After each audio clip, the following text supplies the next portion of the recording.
the good things of this equipment that none se iyi mashini uyishyiraho speed ushaka wishyiraho speed nk'ubu ngubu ugize restart speed biri hano okay uragenda none uyu umaze kumenyera uratangira ukanirukanka uratangira ukirukanka according na experience n'abatoza bari hano kana ni sawa gaye turagufasha ga stop man ndumva iri kwira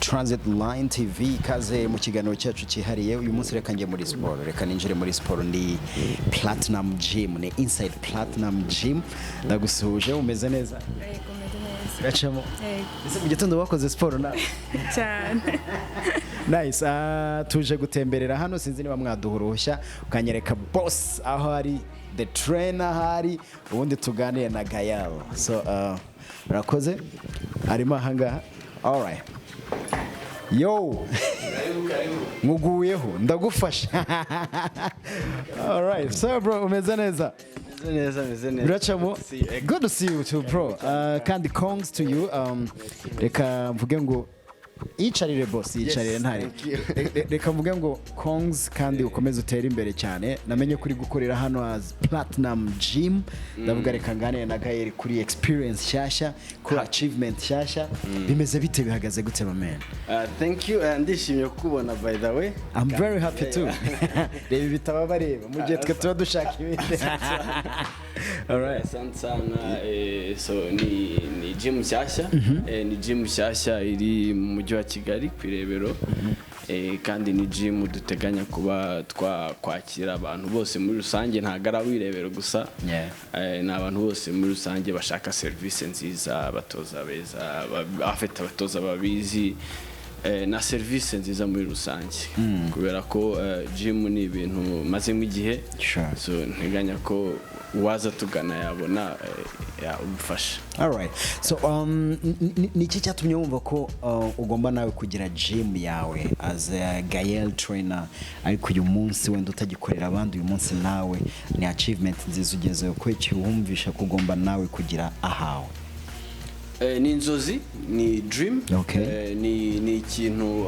iyo ukunda ikintu ukagera kuri achievement runaka birashimisha so iyo rero ukora ikintu ubu gifite intego intego rero hari igihe twari igihe kinini imyaka 2-3 nirenze ariko iyo umaze kubigeraho you achieve your dream so ni ikintu wumva wishimiye ukagerageza kugikora ku buryo n'umuntu wese ukuganye abona service nziza kandi yishimiye kuko abari indoto yawe so you always want to do better and good biravuna kandi bitwara umwanya byagutwaye igihe kingana gute man ndabizi struggle umuvandimwe twabaga turi kumwe muri Miss Rwanda ari gutraining abakobwa hariya ariko uyu munsi afite gym ye afite ahantu he ni ikintu cyiza bro byagutwaye igihe kingana gute dreams ni byiza gutekereza ariko nanone kugera kuri cya kintu urota biravuna byantwaye igihe kinini mbitekereza umwaka utari umwe atari ibiri ahubwo kugira bishirwe mu bikorwa ndakeka ko twatangiye kugira iki gitekerezo n'umufasha wanjye na fiancé wanjye umwaka ushize mu guhera mu kwezi kwa gatatu nibwo twavuze ati yes we can ibi bintu ibyo byose dushobora kubitangira kandi turabishoboye so umwaka ushize mu kwa gatatu nibwo twatangiye kureba location tureba ibikoresho bigura tukora iki byose dubishize ku murongo now at the end of umwaka uri kurangira nibwo twari turi tayari yo kuba twafungura gym hano kwirebera. Nice.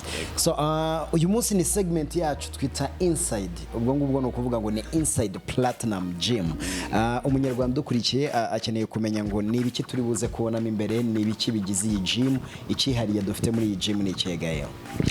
Ikintu kihariye muri iyi gym ni ibikoresho, ni equipment nziza. Ikintu kihariye muri iyi gym ni isuku, bigomba kuba bisa neza. Nanone n'abatoza babizi, iyo nimba ndi umutoza nkaba mbimazemo igihe, n'abatoza nkoresha bagomba kuba babizi, kandi nta umenya byose niyo atabizi. Habaho kwiga tugafashanya ku buryo tumenya agaciro k'umukiriya, tukamenya nuko twakira umukiriya.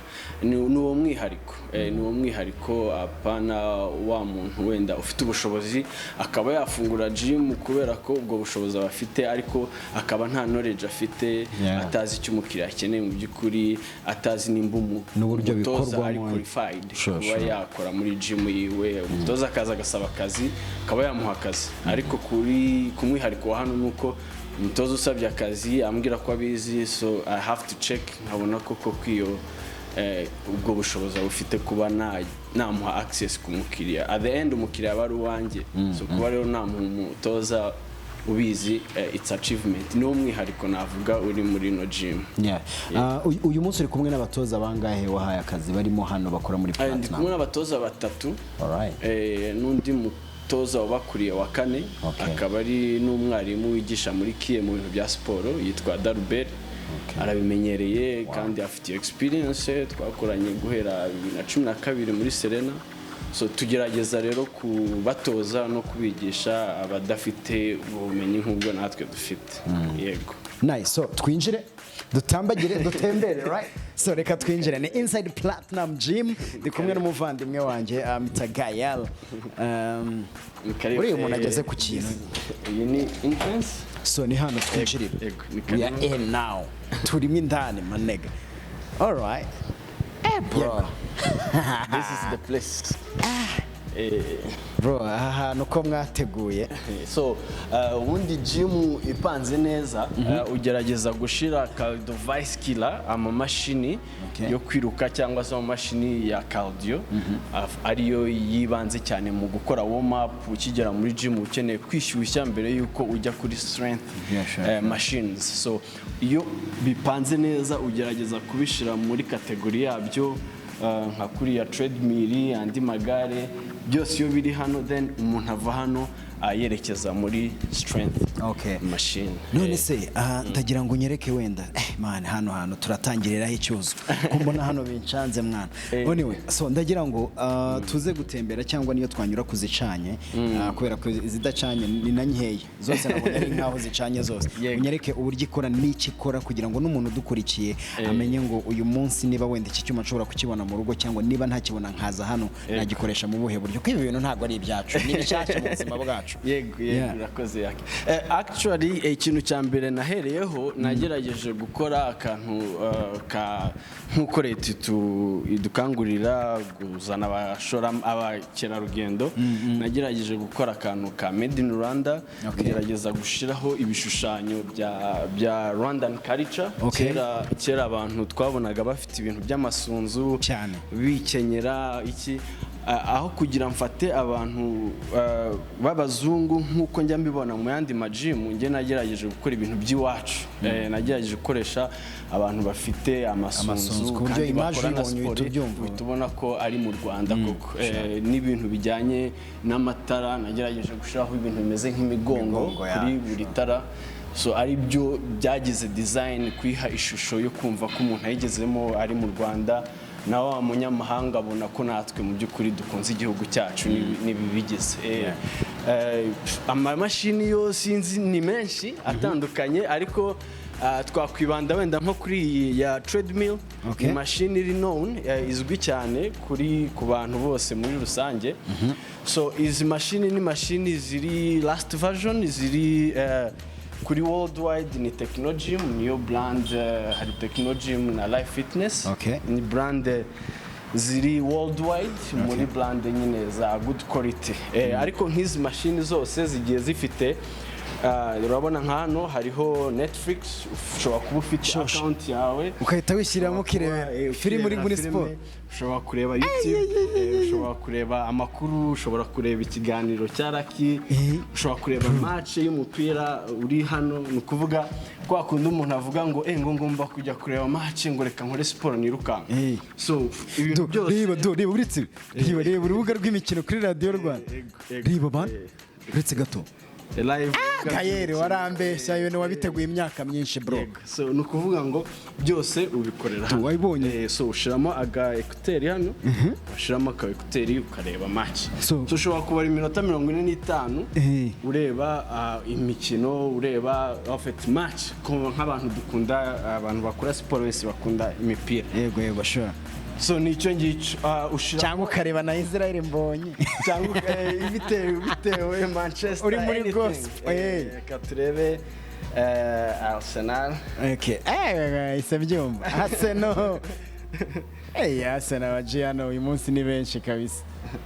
Bro imashini ni sawa ba wenda ukavuga ati ino match yarancitse Arsenal ukaba wareba highlight match live.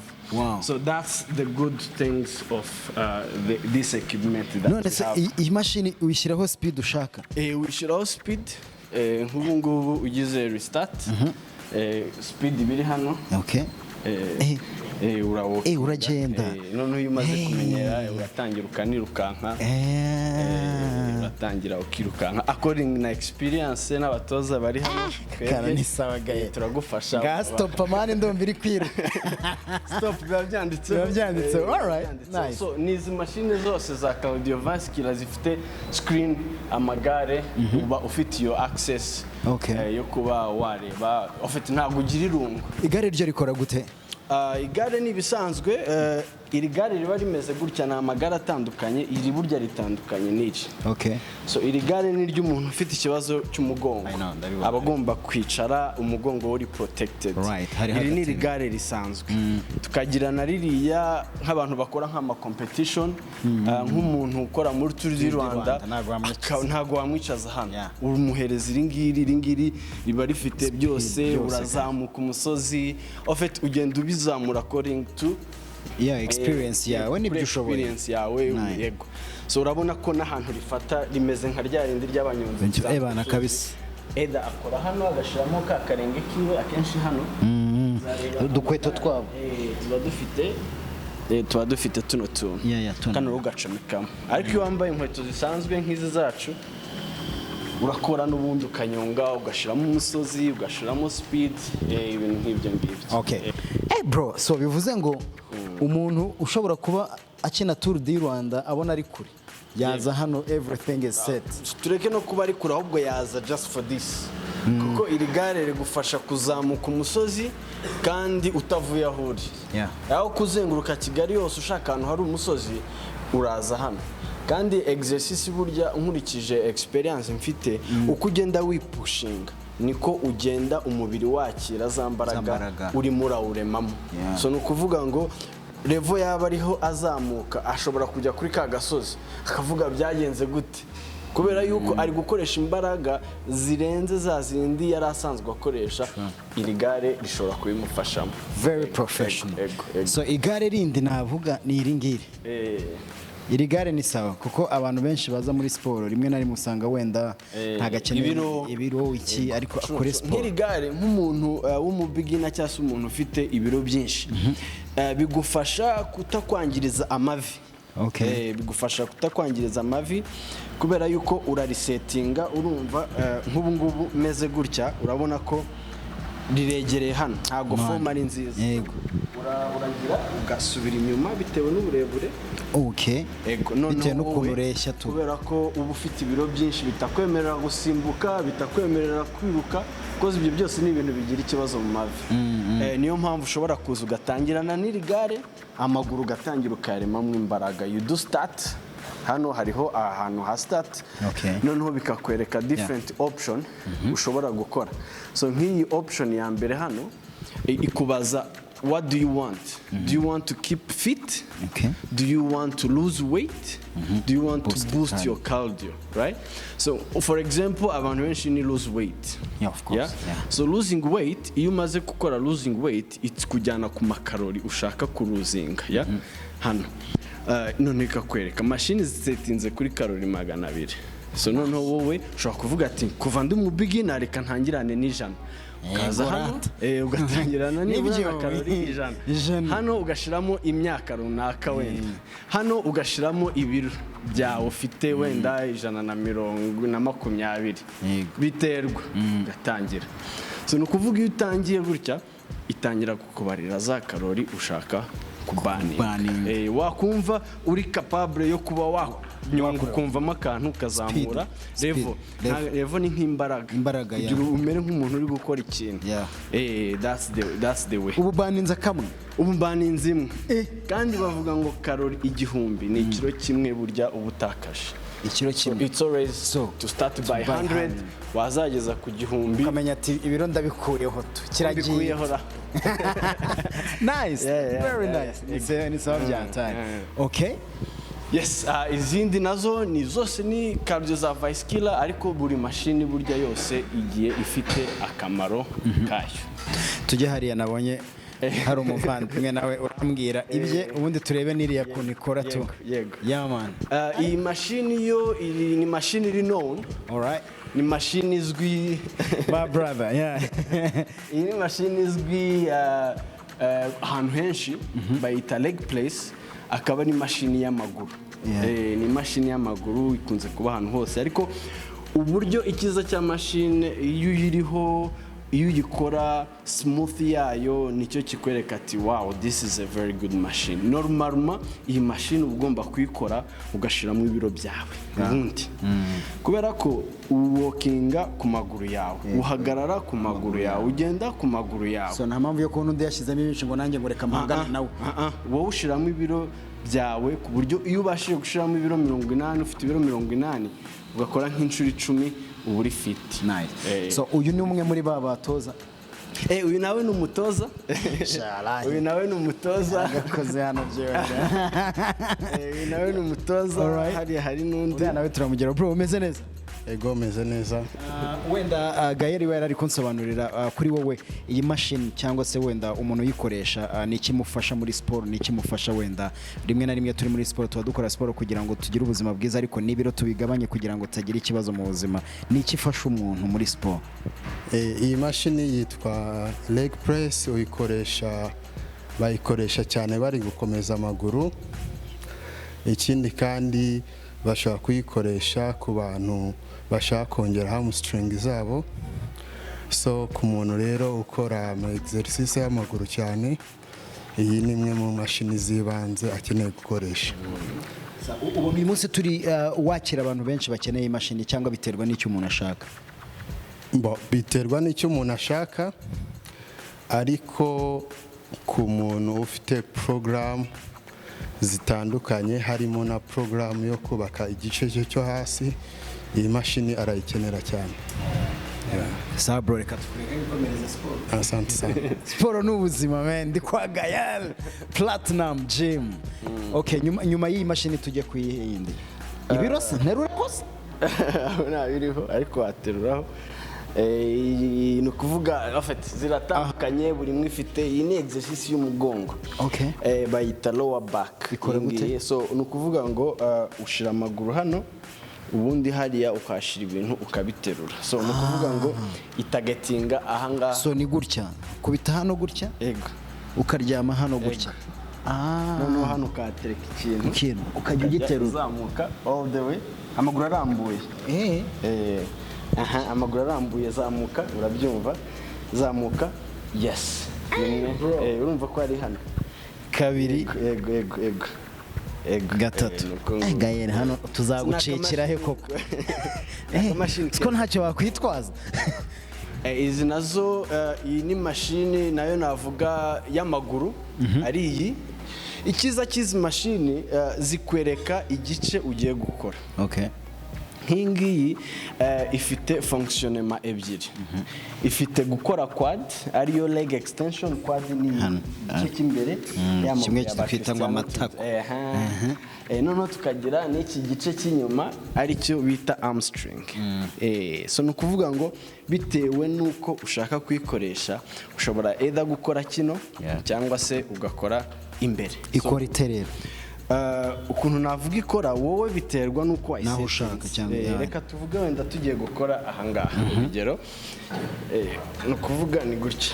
So icyo ukora urayizamura niyo unakozeho uhita ubibona. niyo unakozeho yisi nabibona dodo. niyo unakozeho urabyumva. Ubwo washyizemo kangahe? ushiramo according na ibi bintu ngomba kubigerageza kuko next time ninjye uzaza gukora siporo hano. Noneho waba ugiye gukora na kirego ego gutya right? Ego icara neza wegame. Noneho ufate hano. Ufata hano Sonic. Yes. You feel in there. Murakumva yego ndi kukabona manje dodo. So ugeza hasi ego ugasubirayo ego ukarambura. Wow. Yego. Okay, so biterwa n'ibyo ushaka. Biterwa na level ugezeho. Hari utangira ufite umuntu wese ashobora gutangira buhura ariko hariho nk'umuntu waza asanzwe akora iyo machine. Sure. Saka afite ibira umuntu asanzwe akora. Afite ibira akaba ari mu sportif tu. Nice. Nayo akaba ari machine nakubwira abantu benshi bakunda ariko umwihariko ntabwo iba hano hose. Especially gitsina gore bakunda kugira umubyibuho ku matako hagati y'amaguru. So iyi mashini rero ni mashini nziza ariko ndakeka ko iri hano honyine muri iki gihugu muri Serena. Muri Serena naho irahari kuko nakoze muri Serena for igihe kinini. So iyi mashini ikora aha baba bashatse kwerekana abductor n'inyuma. So uyu ufite nka wa mubyibuho ukaba ufite umubiri ubona ufite ibitoboro. So igerageza kwegeranya umubiri. So bitewe naho ushaka gukora nibwo ushira amaguru. Noneho nk'ubu hano ni inyuma. Hano ni inyuma ubu urimo urakora gukora inyuma tu ariyo abductor. Noneho washaka ufite nk'umubyibuho akenshi hari ababa badashaka ko umubiri wegerana. Noneho ukajya ufunga noneho hakagabanya. Ufite mashini izi zose zigiye zifite icyo ushaka gukora. Nice. So ikintu cyiza kuri izi mashini nabonye nuko ni mashini zikwereka ibyo ushaka kugabanya kuri we ariko kandi zifite n'igipimo ushaka. Ntabwo ari ukugendera kuri bya bintu ngo gira gutya. Ni 1 2 3 gukomeza cyangwa ukagabanya. Nice bro. Okay. Yes. Iki gice rero cyo hepfo nicyo nakubwiraga bita strength. Nicyo gice bita strength. Icyo gice nicyo bita strength. Urumva ni mu mashini akana gatuza binanditseho chest place. Chest place ni kwa kundi ukora. Usunika imbere ego. Yamaboko ego. Ukegama ego. Ugakora nk'icumbi rimwe. I'm sure you will feel it. Kabiri ego. Gatatu ukora nk'icumbi. Kane ego. Gatanu ego. Gatandatu karindwi ego. 8 yego nk'icumi ego. Irindi rimwe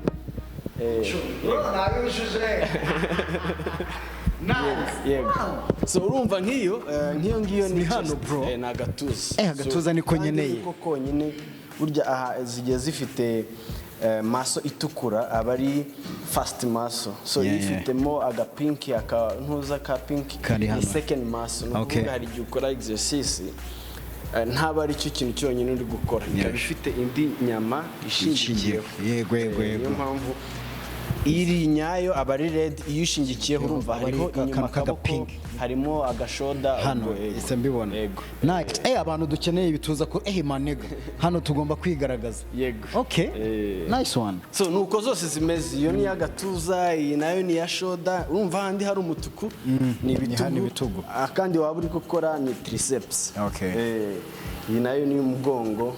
So ni ukuvuga buri mashini yose ikintu cyose kigize umubiri gifite mashini yacyo hano. So utu ni twaturo abantu baterura uko ushaka. Dumbbells. Dufasha iki?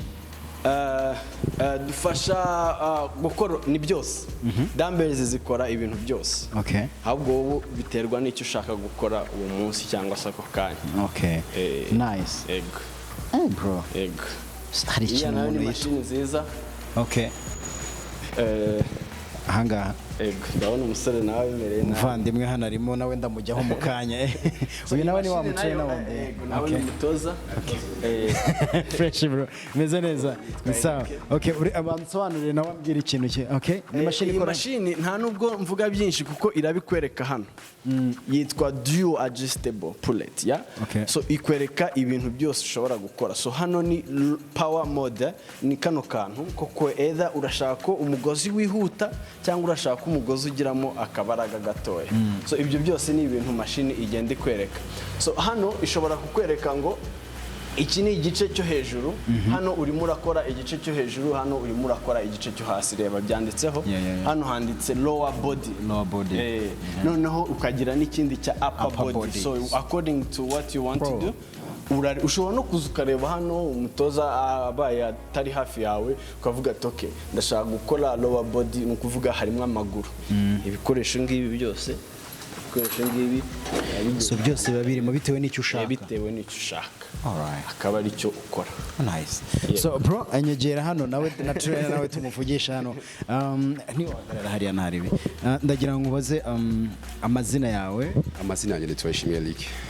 So GAEL arakoze kumfasha kugira ngo menye iyi mashini, ariko wenda n'icyo ifasha iho upper body ndetse na lower body. Ubona ari icyo ifasha umubiri, ifasha iki muri sport? First of all, iyi mashini kinifasha ishobora kugufasha mu buryo bwo first of all gukamuka fats, kongera muscles, stika kubakira n'imbaraga mu mubiri. Yes, byo ni ibintu by'ingenzi ifasha n'ubundi. Wa mubyibuho kwa kutagira imbaraga wenda mu maboko cyangwa mu maguru byose iragufasha. Exactly. Ishobora kugufasha uburyo bwo kubana nkuko nabikubwiye, ishobora kugufasha uburyo bwo kubaninga fat mu buryo iri kuyikoresha buryo kuyikoresha muri cya kimbo uri kuzamura muscles, niko byabikoze na fat biri kugenda iba band, sasa muscles kazamuka. Akaba ari nacyo gihe uri kongeramo imbaraga zawe. Yes. Ni igihe cyiza kihe umuntu ashobora kuyikoresha wenda amasaha meza, bitewe wenda buriya siporo turayikunda ariko rimwe na rimwe dukora amakosa yo kutamenya igihe tugomba gukorera ibintu. Ubona ari igihe cyiza kihe wenda umuntu yayikoresha cyangwa yayizamo? Igihe cyiza ushatse kuvuga mu igihe cyari cyo cyose ku bwanjye ushobora kuba wayikoresha. Abe ni mugoroba, yes, hagati wenda guhera mu masaha guhera mu masaha 12 kugera saa 2 bari igihe cyiza, kongera kutajya saa 12 guhera saa 11 kugera kuzamura mu yandi saa kujya mu saa 3 abari igihe cyiza cya sport icyo gihe. Ubwo n'ubwigihe cya rusange cya sport atari igihe cya machine. Exactly. Yes bro, thank you man. You are welcome. Sport. Ngomezanya na GAEL nayo uko bikoze cyane ndi kugerageza. So arakoze cyane umuvandimwe. GAEL. Turiya ni kettlebell, twitwa kettlebells. Okay. Utu natwo ni muri weight, ni free weight, ni ibintu byose bishobora kukongerera strength. Afite kari comfortable cyane ku badamu n'abategarugori, kubera ko ukuntu ko gakoreshwa ntago bisaba ko udufata ari tubiri. Mu gihe turiya akenshi bikoresha ari utuntu tubiri. Ariko nk'umudamu ushaka nko gukora umugongo akajya amanuka buhoro azamuka, urumva abakoresheje amaboko abiri atarinze gukoresha zino ebyiri, kandi ugasanga ari gukora weight. So like this way. Yego ukazamuka rimwe, urakumviramo hano, yego kabiri, noneho ugahita ukurikizaho icyo bita form, which is very important. Nk'ubwo umeze gutyo ntabwo uba ufite form nziza, ariko umeze gutya ugahina mu mavi gatoya ukamanuka umugongo ukawurambura imbere agatuza imbere again yes urumva deja ko kanagiyemo utaranakora so ukegeza imbere hano hafi kano kantu gakuremo noneho zamuka amaboko aguma arambuye urazamura umugongo gusa rimwe very good ingera kabiri uhita ukumva texturement bro karibu rero cyane ego ni icyo kintu buri exercise yose iri hano ifite ikintu yagufasha bitewe na level uriho yawe ya fitness. So bivuze ngo hano umugabo umugore free ntari ibyo akeneye byose birimo. Ibyo akeneye byose yabibona. Nice. Sinzi niyo twakwicarira hano. Asante. N'ubundi se ko wahakoze. Yeah, kubera iki uyu munsi dukeneye gym. Ubona abantu bakora gym mu buhe buryo, ubona twebwe twitabira gym mu buhe buryo. Kat ushaka guhita narindi kubaza ngo ni gym dukoresha gute abantu uyu munsi, kubera ko amagym nkuko babivuze yabaye menshi ahantu hose, ahenshi mu makaritsiye harimo amagym, ariko ireme rya gym ubona ari irihe, niki tugomba kwitondera muri izi gym tujyamo umunsi ku wundi, kuko tuzijyamo n'ubuzima bwacu, tuzijyamo nabo ba trainer batandukanye, ariko tuzijyamo dukeneye ko tugira ubuzima bwiza. Rimwe na rimwe iyo utabikurikiye neza ushobora no kugira ibibazo mu buzima bwawe, ugasanga uravunitse, ugasanga ugize ikibazo mu buzima. Ni gym tugomba kwitondera gute GAEL? Ubimazemo igihe guhera Serena, uyu munsi Imana ishimwe ufite platinum gym yawe. Ndagira ngo tuganire kuri gym twazengurutse, ariko tunaganire kuri iki kintu. Yego, ikibazo ni cyiza Lucky, kubera ko ikintu maze kubona umuntu yumva ko gym ari gym, umuntu agiye gukora gym, agiye guterura ibyuma, ariko that's not the main point. The main point is your life. Gym ni complementary yo kuba ufite gym, ni complementary ku buzima bwawe, ariko ushobora gukora siporo uri mu rugo, ushobora gukora siporo uri mu rugo, ushobora gukora siporo uri muri quartier. Ikiza cyo gukora siporo hakiyongeraho extra yo kuba wenda gym uyifite iri muri quartier, cyangwa se ufite iyo access. Ntago ari umuntu wese ufite iyo access bwo kwa accessinga gym, ariko uwo muntu utayifite nawe ashobora gukora siporo kandi kaba yamugirira akamaro. So siporo ni ikintu ukora kigufitiye akamaro imbere mu mubiri wawe, ntago ari ikintu ukora ngo se gukora siporo ukaba utaza n'ibituza, ese gukora siporo ukaba ugifite, ese gukora siporo ukaba udakomeye. Ni ukuvuga ngo siporo ni imbere mu mubiri. So haba harimo umutima, haba harimo ibihaha, haba harimo circulation y'amaraso, haba harimo gukomeza amagufwa.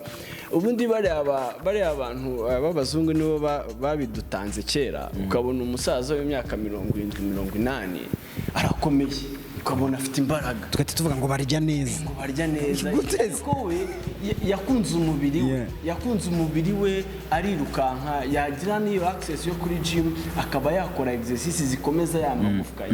Noneho yajya guhaguruka ukabona umuntu nyine arakomeye. Iri banga ni ukuvuga ngo ni ukutabimenya. Ababyeyi bacu bo mu binyejana by'imbere iyo babimenya ntago bari gufata udukoni, ni gakeya wabona umuzungu afite agakoni, kuko ibi byo babimenye mbere yacu. So ni ukuvuga rero iyo ufite urukundo rwo kuvuga ndikunze, ngiye nkunze umubiri wanjye, utangira gukora siporo, utangira kwirukanka muri quartier, utangira gusimbuka umugozi. Icyiza cyo kujya muri gym nuko uhura n'umuntu ushobora kuguguidinga from A to Z. Noneho yakuguidinze neza n'ibyo bikoresho bihari, noneho n'undi muntu wese ashobora kubibona.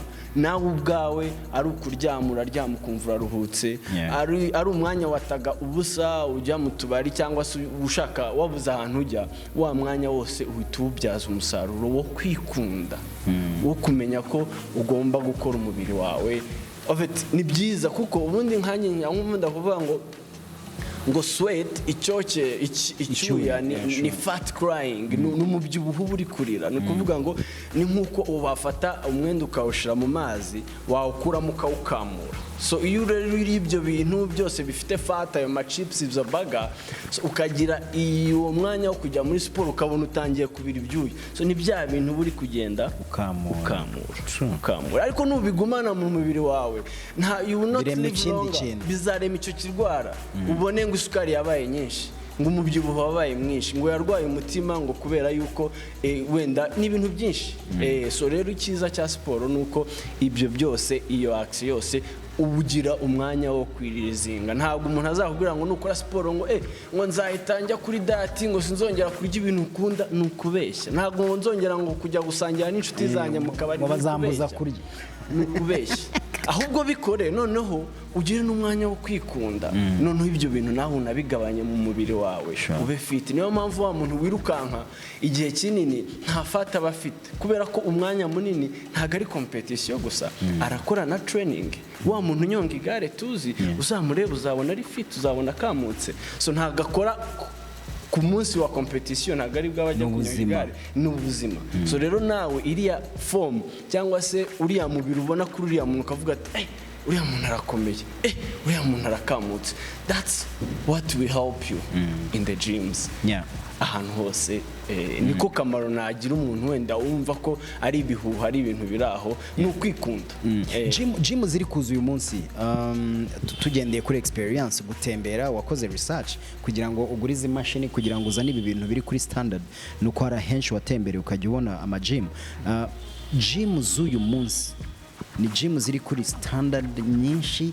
cyangwa dufite ziri kuri standard dufite n'izindi wenda zikiri kwishakisha ko ibyo bintu nabyo dukeneye kubibona turi mu iterambere tugomba kwemera ibyo dufite ndetse tukanamenya n'ibyo dukeneye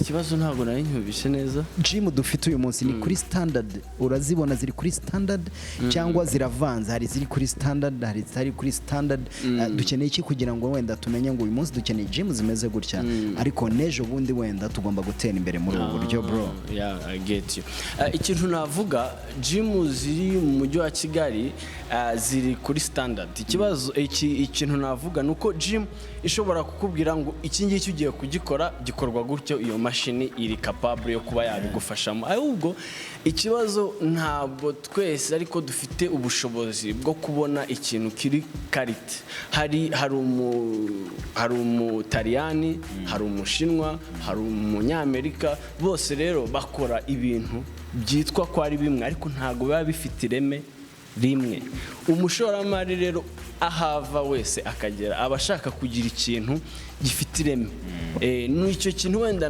navuga mu yandi majimu ni ukuvuga nimba ugiye kugura ibikoresho bya gym ukavuga ati ibi nibyo bihendutse kandi mfite ubushobozi bwo gukora gym ukagenda ukagura cya gikoresho cyo gukora gihendutse ugashira muri gym ni ukubera yuko wowe deja ntabwo uzi ko icyo gikoresho kitazamara igihe ntabwo uzi yuko icyo gikoresho gishobora guteza umukiriya wawe ikibazo so ukabona agiye nko ku cyuma haba hariho imigozi akenshi ukabona nk'umugozi bitewe n'ibiro uracitse mu by'ukuri we ikibazo yagira byaba bitewe n'iyo mashini kugira rero nkanjye ngira igitekerezo cyo kugura mashini nziza icyo navuga nashimira Imana kuko wenda ubwo bushobozi nabubonye ariko nanone nkaba navuga ati ubu ufite safety ubu ufite mbese uba wizeye yuko umukiriya umuhaye ikintu kitari bumugireho ikibazo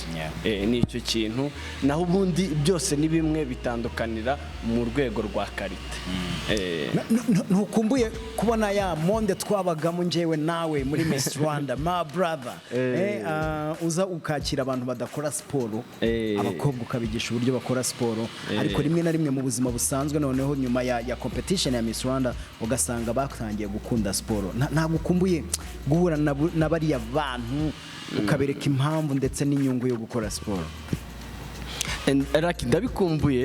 ndabikumbuye kubera ko iyo ukunda ikintu uba wumva wakigisha n'undi ni ikintu kiba kikurimo nkanjye hariho umuntu umbwira ati GAEL ko ubu sinzaza gukora siporo bimeze gutya nkubwira ati wowe ngwino noneho numara kuza ningutoza njyewe ubwanjye nzumva binshimishije. So nkanjye rero biranshimisha kuba kiriya gihe nabigishaga ibintu bindimo numva nishimiye apari y'akazi kampembaga, ariko numvaga ko ndi gufasha urubyiruko u Rwanda rw'ejo. So ni ukuvuga rero nk'amaposti yabo njya mbona hari n'abaza gukorera hano, en fait biramotiva biranshimisha kuba wa muntu ari muri gym runaka mu mujyi wa Kigali kandi akaba ari kubikora in the right way.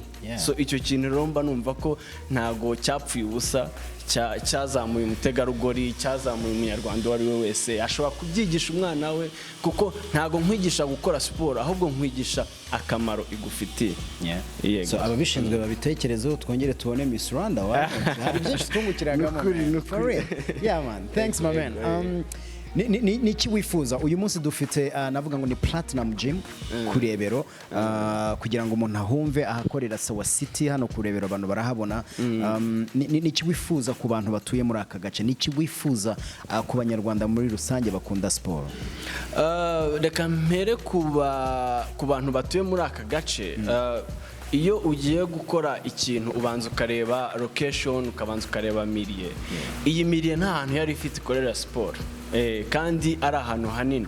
So iyi gym nayizaniyebo, so haruza akavuga ati wenda bimeze gutya, ufite gym nziza, iki igiciro iki, ariko ntabwo uba wagize access yo kungeraho yo kunganiriza. Ngiye mbikora kubera passion, ntabwo mbikora kubera amafaranga, ahubwo wowe nubuhe bushake ufite. So icyo kintu ro kuba waza ukambwira ati GAEL mboneka kabiri mu cyumweru, iki nshobora no kubwira ati ngwino ukore wowe ubwawe, nubona ko bigufitiye akamaro cyangwa se nubona improvement then you go and pay. So ku bantu rero birebero nukuri be kwifata, be gukangwa n'ibintu wenda se iyo umuntu abonye hari ahandi najyaga iki, oya en fait ngwino ugerageze umenye icyo utabashije kumva, ntago zose ubuziza ariko ngiye mba nzi akamaro kazo. So bitewe n'ikibazo ufite ngusobanurire, nubona koko bigufitiye akamaro uzabwira n'undi. So nimumenya ngo ahantu bahakorera siporo, hari na siporo ndi guteganya ku bantu special bo kwirebero, ntago ari special bo kwirebero n'undi wese, izabibera hariya hanze babita boot camp. So iyo siporo ni siporo umuntu wese uhambaye imyenda ya siporo ashobora kwisangamo.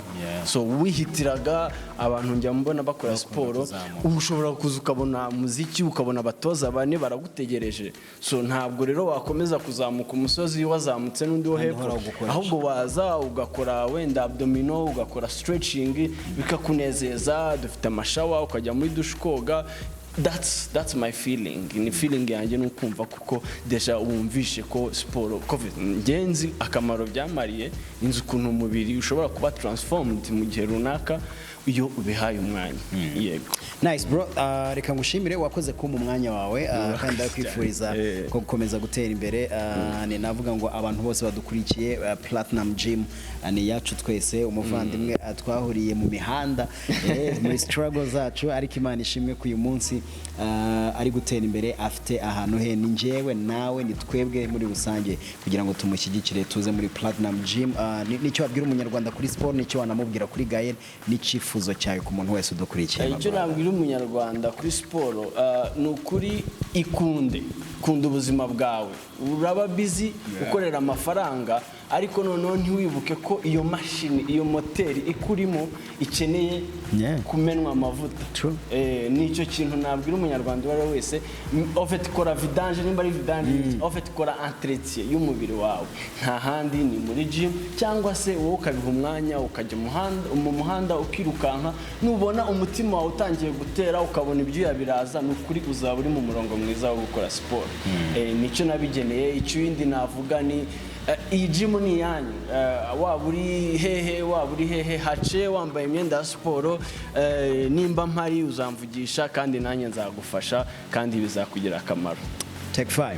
Thank you so much. Arakoze cyane umuvandimwe, ndamushimiye kandi ndashimiye nawe wakurikiye ikiganiro cyacu kuva dutangira twinjiramo hano. Twabonyemo abatoza babiri nabo batubwiye impamvu ya siporo, banatubwiye n'imashini twabasanzeho icyo zagufasha n'izindi twagiye tujyaho. Twatembereye yari Inside Platinum Gym, twe turi kumwe na GAEL coach, reka mwite my trainer kubera ko uyu munsi hari benshi yagiye afasha. So ntekereza ko nawe ufite umwanya uri muri kano gace ko kurebero cyangwa se n'ahandi hose kwa kundi umuntu abahita wumva ushaka gukora siporo, Platinum Gym ni yacu twese, tuze tumuteze imbere ubundi dukomeze dushyire hamwe muri rusange. Kuri Transit Line TV, see ya next time. Yeah.